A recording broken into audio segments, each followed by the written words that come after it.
Yeni bir soraptır çilim dehletin podiyandı. Çilim de tüsya diyelim. Çilim tıygardır, tiryektir, haşiştir, benttir. Haydi böyle yapayım. Şular iki var. Tüsya o çekliye. Şular dehleti polmuyor. Elbette çilimin öğrü günah kaçır Müslüman. Mahtum Şahir rahmetullahi aleyhe nisit verilen kitapta var. Çilim bir şortuğudur, ten bir demindir. İman bir tilkidir, gevre bir hindir. Tilki tüttüğünde durma çilip geçti. Çilim bir şortuğudur diye. Ten bir demindir diye. Şortuğu yeri vatan et.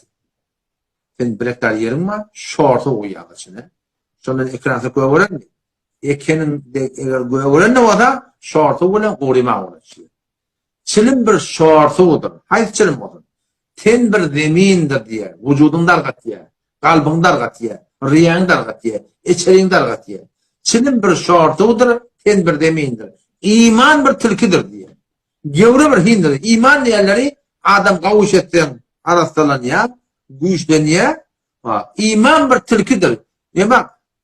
Tilkiciden de inçeliye. Kulada zayıflen diye. İman bir tilkidir diye. Gevre bir hindir diye. İman yani adamdan kaçacak kontrolünde. İman saklamalılar. İman koruymalılar. İman bir tilkidir. Gevre yani bir hin diye. İman eğer tilki olsa gevre de son cahille. Mahtum Şahir rahmetullahi aleyhi tilki tüstü önüne durma çilim keş diye. Tilki iman olsa haydi bir yürekte son imanın cahil da şu da tüstü varsa diye o tadı iman durmalı. O da şu da aydan o da ulamalar ayıptır da mesvak ve sünnet-i mesvak. Her kim şu mesvakı vursa 70 beraber o kanlaman soğan artıkmaz. Son sebebine ahirden de la ilahe illallah dinle gelecek. O şol adamı boşluk başı doğru cennete gidecek inşallah. Emma çilimin dererine son demde la ilahe illallah dinle gelecek diye Müslüman.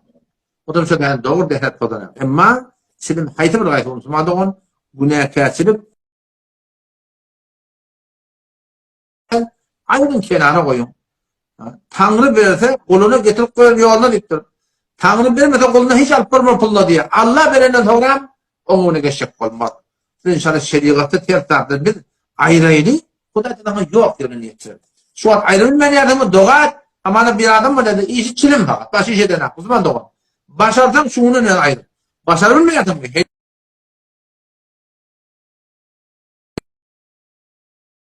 Sana bereket verir. Günün sana bereket verir. Yoksa çemçeyle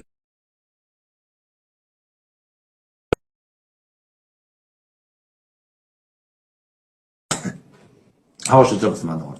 Çemçeyle yonanı çanak bilen döküyor. Şu da inşallah şuna gati haberdar olmak istedim.